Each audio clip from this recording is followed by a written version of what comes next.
এনকেটিভিৰ ধাৰাবাহিক বাতৰিৰ প্ৰভাৱ আটাচুৰ পৰা বহিষ্কাৰ কৰা হ'ল ইতিমধ্যে উপসভাপতি মনোজ গগৈক চাকৰি দিয়াৰ নামত ধন সংগ্ৰহ কৰাৰ অভিযোগ আছিল মনোজ গগৈৰ বিৰুদ্ধে মৰাণত অনুষ্ঠিত হোৱা জৰুৰী কাৰ্যনিৰ্বাহক বৈঠকত এই সিদ্ধান্ত গ্ৰহণ কৰা হ'ল সভাপতি মিলন বুঢ়াগোহাঁই সম্পাদক ভাস্কৰ বৰগোহাঁই কাৰ্যকৰী সভাপতি দেৱজিৎ গগৈ আৰু লগতে ২৭ জনীয়া কেন্দ্ৰীয় সমিতিৰ বৈঠকত এই সিদ্ধান্ত গ্ৰহণ কৰা হ'ল সংগঠনৰ তদন্ত সমিতিৰ তদন্ততে দোষী সাব্যস্ত কৰা হৈছে মনোজ গগৈক আৰু সেই দোষী সাব্যস্ত কৰাৰ পিছতে বহিষ্কাৰ কৰা হৈছে আটাচুৰ পৰা শেহতীয়াকৈ এনকেটিভিত সবিস্তাৰে প্ৰকাশ পাইছিল বাতৰি পূৰ্ব মুখ্যমন্ত্ৰী সৰ্বানন্দ সোণোৱালৰ নামত বহু লোকৰ পৰা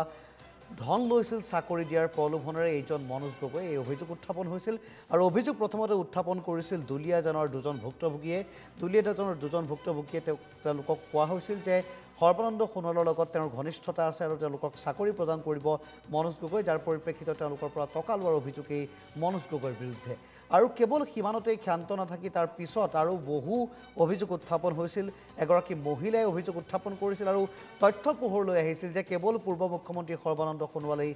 নহয় বৰ্তমানৰ মুখ্যমন্ত্ৰী হিমন্ত বিশ্ব শৰ্মা আৰু মন্ত্ৰী পীযুষ হাজৰিকাৰ নামতো ধন দাবী কৰিছিল বা ধন লৈছিল এই মনোজ গগৈয়ে আৰু চাকৰি দিয়াৰ প্ৰলোভনেৰে এনেধৰণে বজাৰ মেলিছিল এক প্ৰকাৰ চাকৰিৰ মুকলিৰ বজাৰ মেলিছিল এইজন দালাল ৰূপী মনোজ গগৈ তাৰ পিছতে এক প্ৰকাৰ তেওঁক কাৰণ দৰ্শাৰ জাননী দিয়া হৈছিল আৰু শেহতীয়াকৈ যি কাৰ্যনিৰ্বাহক সভা আটাচুৰ মৰাণত অনুষ্ঠিত হয় সেই মৰাণৰ কাৰ্যনিৰ্বাহক সভাত সিদ্ধান্ত লোৱা হৈছে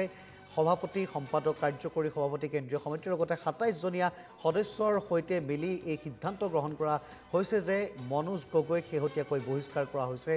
আটাচুৰ পৰা আৰু এই আটাচুৰ কাৰ্যনিৰ্বাহক সভাতে তেওঁলোকে বহুকেইটা প্ৰস্তাৱ লৈছে আমি সবিশেষ জানিবলৈ যাব বিচাৰিম পোনপটীয়া সম্প্ৰচাৰৰ ডেস্কত উপস্থিত আছে আমাৰ জ্যেষ্ঠ সাংবাদিক বঞ্জিত কলিতা বঞ্জিতৰ কাষলৈ আমি যাব বিচাৰিছোঁ এই মুহূৰ্তত বঞ্জিত আপোনাৰ কাষলৈ আহিছোঁ শেহতীয়াকৈ বিশেষকৈ চৰ্চা লাভ কৰিছে বিষয়টোৱে আৰু এনকেটিভিয়ে সবিস্তাৰে বাতৰি প্ৰকাশ কৰিছিল প্ৰথমেই এই তথ্য পোহৰলৈ আনিছিল যে মনোজ গগৈ এনেধৰণে পূৰ্ব মুখ্যমন্ত্ৰী সৰ্বানন্দ সোণোৱালৰ নামতেই হওক বা বৰ্তমানৰ মুখ্যমন্ত্ৰী বা আন মন্ত্ৰীৰ নামতেই এনেধৰণে ধন সৰকাই বহু লোকৰ পৰা চাকৰি দিয়াৰ নামত এক প্ৰকাৰ চাকৰিৰ এখন মুকলি বজাৰ গতিকে এই শেহতীয়াকৈ যে বহিষ্কাৰ হৈছে বহিষ্কাৰৰ পিছত কিন্তু এনে কিছু প্ৰশ্ন সন্মুখলৈ আহে যে কোৱা হয় এইজন মনোজ গগৈ বসন্ত গগৈৰ ফালৰ এজন লোক আৰু দুটা ভাগত বিভক্ত হোৱা বুলি বিভিন্ন সময়ত অভিযোগ উত্থাপন হয় আটাচু গতিকে মিলন বুঢ়াগোহাঁইকে আদি কৰি বাকী লোকসকলে যি দোষী সাব্যস্ত কৰিছে মনোজ গগৈ সেই দোষী সাব্যস্ত কৰাৰ পিছত তেওঁলোকৰ ক'ৰবাত লাভালাভ থাকিব পাৰে নেকি বঞ্জিত চাওক ইতিমধ্যে আটাচু দুটা ভাগত বিভক্ত হৈছে বুলি বিভিন্ন সময়ত চৰ্চা চলি আহিছে বসন্ত গগৈ গোটে তেওঁলোকৰ নিজাববীয়াকৈ কেইখনমান জিলা সমিতি গঠন কৰিছিল কেইখনমান আঞ্চলিক সমিতি গঠন কৰিছিল আৰু তাৰপিছত আটাচুৰ কেন্দ্ৰীয় সমিতি গঠন কৰিছিল কিন্তু মিলন বৰগোহাঁইৰ নেতৃত্বত আটাচুৰ মূল গোটটোৱে বাৰে বাৰে দাবী উত্থাপন কৰি আহিছে যে জিলা সমিতিসমূহ তেওঁলোকে অসাংবিধানিকভাৱে গঠন কৰিছে আৰু সেই অসাংবিধানিক গোটটোৰ কোনো ধৰণৰ বৈধতা নাই আৰু সেই গোটটোৰ পৰা বিশেষকৈ বিভিন্ন সময়ত বিভিন্ন প্ৰান্তত প্ৰতিবাদী কাৰ্যসূচীকে আদি কৰি বিভিন্ন কাৰ্যসূচী গ্ৰহণ কৰি আহিছিল বসন্ত গগৈৰ একেবাৰে সোঁহাত স্বৰূপ এই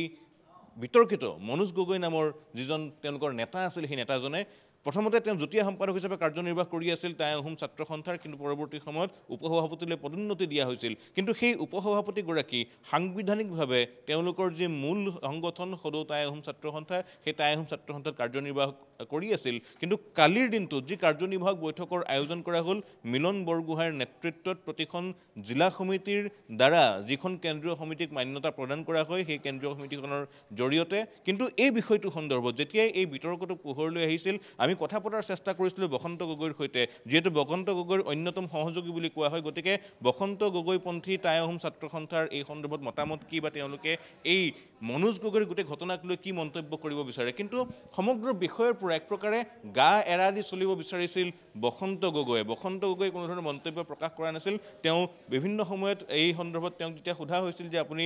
এই বিষয়টোক লৈ কি প্ৰতিক্ৰিয়া প্ৰকাশ কৰিব তেওঁ পোনছাতে ইয়াৰ পৰা আঁতৰি থাকিব বিচাৰিছিল তাৰ বিপৰীতে দেখিবলৈ পোৱা গৈছিল কঠোৰ স্থিতি গ্ৰহণ কৰিছিল টাই আহোম ছাত্ৰ সন্থাৰ মিলন বুঢ়াগোহাঁই গোটটোৰ যি কেন্দ্ৰীয় সমিতি সেই কেন্দ্ৰীয় সমিতিয়ে জৰুৰীকালীনভাৱে তেওঁলোকৰ কাৰ্যনিৰ্বাহক বৈঠকৰ আয়োজন কৰিছিল আৰু কাৰ্যনিৰ্বাহক বৈঠকত সিদ্ধান্ত গ্ৰহণ কৰা হ'ল তাৰ পূৰ্বে তেওঁক ৩ দিনৰ সময়সীমা দি কাৰণ দৰ্শাৰ জাননী প্ৰেৰণ কৰা হৈছিল তাৰ পূৰ্বে মনোজ গগৈৰ বিৰুদ্ধে যিসমূহ অভিযোগ উত্থাপন হৈছে সেই অভিযোগসমূহ পুংখানুপুংখভাৱে তদন্ত কৰাৰ কাৰণে টাই আহোম ছাত্ৰ সন্থাই নিজাববীয়াকৈ ৫ জনীয়া এখন তদন্ত সমিতি গঠন কৰি দিছিল আৰু সেই তদন্ত সমিতিৰ প্ৰতিবেদন অহাৰ পিছত মনোজ গগৈৰ যি তেওঁ কাৰণ দোষৰ জাননী প্ৰেৰণ কৰা হৈছিল সেই জাননীৰ কোনো উত্তৰ নহাৰ পিছত তেওঁলোক বাধ্য হ'ল তেওঁৰ বিৰুদ্ধে যথেষ্ট তথ্য প্ৰমাণ তেওঁলোকে সংগ্ৰহ কৰিলে আৰু আমি যি অভিযোগ উত্থাপন হৈছিল বা যি অভিযোগৰ ভিত্তিত আমি বাতৰি কৰিছিলোঁ সেই বাতৰিৰ সত্যতা নিৰূপণ কৰিলে সদৌ টাই আহোম ছাত্ৰ সন্থাই তেওঁলোকৰ তদন্ততো সেই বিষয়টো স্পষ্ট হ'ল যে এইজন মনোজ গগৈয়ে বিভিন্ন সময়ত চাকৰি দিয়াৰ নামত বহুজনৰ পৰা ধন সংগ্ৰহ কৰিছে প্ৰাক্তন মুখ্যমন্ত্ৰী সৰ্বানন্দ সোণোৱাল বৰ্তমানৰ মুখ্যমন্ত্ৰী হিমন্ত বিশ্ব শৰ্মা প্ৰভাৱশালী মন্ত্ৰী পীযুষ হাজৰিকাৰ নাম লৈ বিভিন্নজনক চাকৰিৰ প্ৰলোভন দিছিল বিভিন্নজনক হিমন্ত বিশ্ব শৰ্মাক দিব লাগে পীযুষ হাজৰিকাক দিব লাগে বা সৰ্বানন্দ সোণোৱালক দিব লাগে বুলি বিভিন্নজনৰ পৰা ধন সংগ্ৰহ কৰিছিল আৰু সেই তথ্যসমূহ ৰাজহুৱা কৰিছিল NKTV-য়ে তাৰ পিছত তদন্ত আৰম্ভ কৰিছিলে টাই আহোম ছাত্ৰ সন্থাই আৰু তদন্তত সঁচা প্ৰমাণিত হোৱাত অৱশেষত তেওঁক বহিষ্কাৰ কৰা হ'ল তাত তাৎক্ষণিকভাৱে এই গোটেই ব্যৱস্থাটো বলবৎ হোৱাকৈ কোৱা হৈছে যে এতিয়াৰ পৰা টাই আহোম ছাত্ৰ সন্থাৰ সৈতে মনোজ গগৈৰ কোনো ধৰণৰ সম্পৰ্ক নাথাকিব আৰু আগন্তুক দিনত টাই আহোম ছাত্ৰ সন্থাৰ নাম লৈ যদি মনোজ গগৈয়ে কোনো কাম কৰিবলৈ যায় বা বিভিন্নজনক চাকৰিৰ এই ধৰণৰ প্ৰলোভন দিয়ে তাৰ কাৰণে টাই আহোম ছাত্ৰ সন্থা কোনো কাৰণতেই দোষী নহ'ব বুলি তেওঁলোকে স্পষ্টকৈ উল্লেখ কৰিছে আৰু মনোজ গগৈৰ বিৰুদ্ধে তাৰ পিছতো কিন্তু অভিযোগ বিভিন্ন প্ৰান্তৰ পৰা আহিছে কেতিয়াবা যদি অইল ONGCৰ ঠিকা দিয়াৰ নামত গুণ্ডাগিৰি কৰাৰ অভিযোগ উত্থাপিত হৈছে কেতিয়াবা কাৰোবাৰ বিৰুদ্ধে আন্দোলন কৰাৰ হুমকি দি ধন সংগ্ৰহ কৰাৰ অভিযোগ উত্থাপিত হৈ আহিছে বিভিন্ন সময়ত তেওঁলোকৰ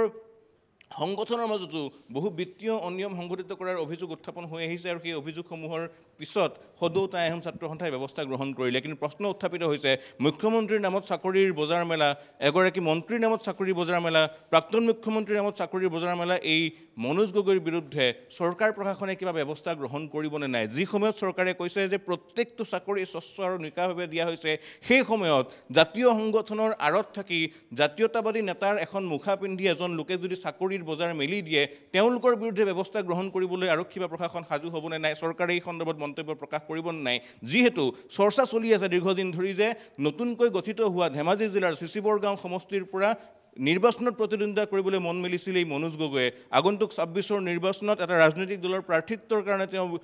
ইতিমধ্যে বিভিন্নজনৰ সৈতে কথা বতৰা পাতিছিল আৰু সেই বিষয়সমূহ চৰ্চালৈ অহাৰ পিছতেই তেওঁক দেখিবলৈ পোৱা গৈছিল অধিক যেন শক্তি লাভ কৰিছিল আৰু বিভিন্ন প্ৰান্তত গৈ এই ধৰণে দাবী হুমকি দিয়াৰ অভিযোগ উত্থাপন হৈছিল চাকৰিৰ বজাৰ মেলাৰ অভিযোগ উত্থাপন হৈছিল এতিয়া এই গোটেই বিষয়সমূহক লৈ চৰকাৰে কি ব্যৱস্থা গ্ৰহণ কৰিব এই বিষয়সমূহক লৈ আৰক্ষী প্ৰশাসনৰ ভূমিকা কি হ'ব তালৈ সকলোৱে বাট চাইছে কাৰণ ইয়াত মুখ্যমন্ত্ৰীৰ নাম জড়িত হৈছে ইয়াত অসম চৰকাৰৰ এগৰাকী মন্ত্ৰীৰ নাম জড়িত হৈছে ইয়াত অসম চৰকাৰৰ প্ৰাক্তন মুখ্যমন্ত্ৰীৰ নাম জড়িত হৈছে আৰু সেই বিষয়সমূহৰ তদন্ত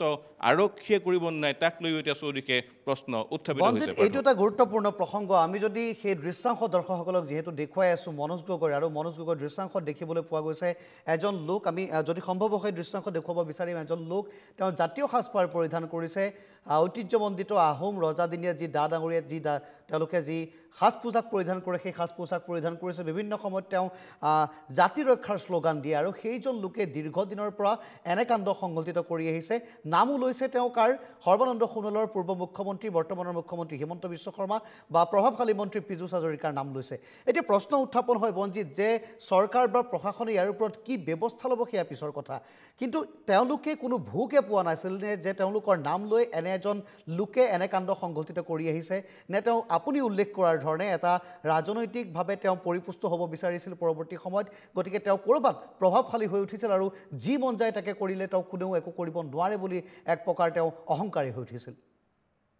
চাওক দীৰ্ঘদিনৰ পৰা এই ধৰণৰ অভিযোগসমূহ তেওঁৰ বিৰুদ্ধে উত্থাপন হৈ আহিছিল কেতিয়াবা যদি সংগঠনৰ সেই জাতীয়তাবাদী পোছাক পিন্ধি তেওঁ কাৰোবাৰ লগত গৈ বিভিন্ন বিষয়ত ডিল কৰিছে কেতিয়াবা সেই সংগঠনৰ নাম লৈ কাৰোবাক ব্লেকমেইলিং কৰিছে কেতিয়াবা সংগঠনৰ নামত চৰকাৰী চাকৰিৰ কোটা আহে বুলি কৈ কাৰোবাক ঘৰৰ পৰা ধন আনিছে আৰু তেওঁ কোৱা হৈছে যে হিমন্ত বিশ্ব শৰ্মাৰ মিটিং আছে যোৰহাটত সেই মিটিঙত মই ধন দিব লাগিব আৰু এনেধৰণে দেখিবলৈ পোৱা গৈছিল জাতীয়তাবাদী এটা সংগঠনৰ তেওঁ নেতা আছিল বিভিন্ন সময়ত জাতি ৰক্ষাৰ শ্লোগান দিছিল অন্যায় অনিয়মৰ বিৰুদ্ধে প্ৰতিবাদী কাৰ্যসূচী গ্ৰহণ কৰিছিল কিন্তু সেই নেতাজনেই যেতিয়া এই ধৰণৰ অনৈতিক কামত জড়িত হৈ পৰিব তেনে এজন জাতীয়তাবাদী নেতাই যেতিয়া জাতি ৰক্ষাৰ কথা কৈ জাতিৰ বিভিন্নজন লোকক প্ৰতাৰণা কৰিব তেতিয়া কাক বিশ্বাস কৰিব ৰাইজে জনপ্ৰতিনিধিসকলৰ ওপৰত ৰাইজৰ বিশ্বাস কমি আহিব বা যিসকল নেতাক বিশ্বাস কৰে তেওঁলোকে যিসমূহ নেতাই তেওঁলোকৰ জাতিৰ হৈ মাত মতাৰ কথা কৈ জাতীয় জনগোষ্ঠীয় সংগঠনসমূহক নেতৃত্ব দিয়ে সেইসকলৰ ওপৰতো এক প্ৰকাৰে সন্দেহৰ আঙুলি যোৱাত মূল হোতা হিচাপে কাম কৰে এই মনোজ গগৈৰ দৰে নেতাসকলে। কাৰণ এই নেতাসকলৰ এটা আহ্বানতেই হাজাৰ হাজাৰ লোক ৰাজপথলৈ ওলাই আহে, হাজাৰ হাজাৰ লোকে প্ৰতিবাদ সাব্যস্ত কৰে আৰু সেই প্ৰতিবাদকাৰীসকলক লৈ তেওঁলোকৰ এটা চিঞৰত তেওঁলোকৰ পিছফালে থিয় হোৱা প্ৰত্যেকজন ব্যক্তিক লৈ তেওঁলোকে দৰদাম আৰম্ভ কৰাৰো অভিযোগ বিভিন্ন সময়ত উত্থাপিত হৈ আহিছিল। আৰু সেই অভিযোগসমূহে যেন সত্যতা লাভ কৰিছে। কাৰণ চাকৰি দিয়াৰ নামত যদি এটা জাতীয় সংগঠনৰ এটা জনগোষ্ঠীয় সংগঠনৰ নেতাই বজাৰ মেলিব পাৰে তেন্তে তাতকৈ আৰু দুখৰ বিষয় একো হ'ব নোৱাৰে। যিগৰাকী নেতাই তেওঁলোকৰ সকলো সমস্যাৰ সমাধান কৰিব বুলি ৰাইজে আগুৱাই দিয়ে, সেই নেতাজনেই যেতিয়া এই ধৰণৰ অনৈতিক কাম কৰিব তেন্তে ৰাইজে আৰু কাৰ পৰা কি আশা কৰিব বা ৰাইজে বিশ্বাস কৰিব কাক, সেই বিষয়সমূহক লৈ প্ৰশ্নচিহ্নৰ উদ্ৰেক ঘটাইছে। আৰু তাৰ মূল কাৰণ হৈছে মনোজ গগৈৰ এই ধন সংগ্ৰহ চাকৰি দিয়াৰ নামত। নিশ্চয় ধন্যবাদ জনাইছোঁ বঞ্জিত আপোনাক এই মুহূৰ্তত। আৰু এনেধৰণে এতিয়া দেখিবলৈ পোৱা গৈছে এইজন জাতীয় সংগঠনৰ নেতাৰ বিৰুদ্ধে এক উচিত ব্যৱস্থা ল'বলৈ, এক নজিৰ ৰাখিবলৈ আহ্বান জনাইছে এতিয়া সকলো লোকে, বিশেষকৈ ভুক্তভোগীসকলে। কিয়নো দেখিবলৈ পোৱা গৈছে তেওঁ এই চাকৰিৰ যি বজাৰ মেলিছিল তাৰ বিৰুদ্ধে এতিয়া মাত মাতিছে বহু ভুক্তভোগীয়ে। আৰু প্ৰত্যেকজন লোকে সচেতন হোৱা উচিত। কোনো ধৰণৰ জাতীয় নেতাই চাকৰি দিব নোৱাৰে, কোনো ধৰণৰ প্ৰভাৱশালী লোকলৈ চাকৰি দিব নোৱাৰে। কিয়নো চৰকাৰে শেহতীয়াকৈ উল্লেখ কৰিছে যে নিকা স্বচ্ছভাৱে নিযুক্তি প্ৰক্ৰিয়া অনুষ্ঠিত হ'ব। গতিকে কোনো লোক যাতে এনে লোকৰ কথাত ভুল নাযায়।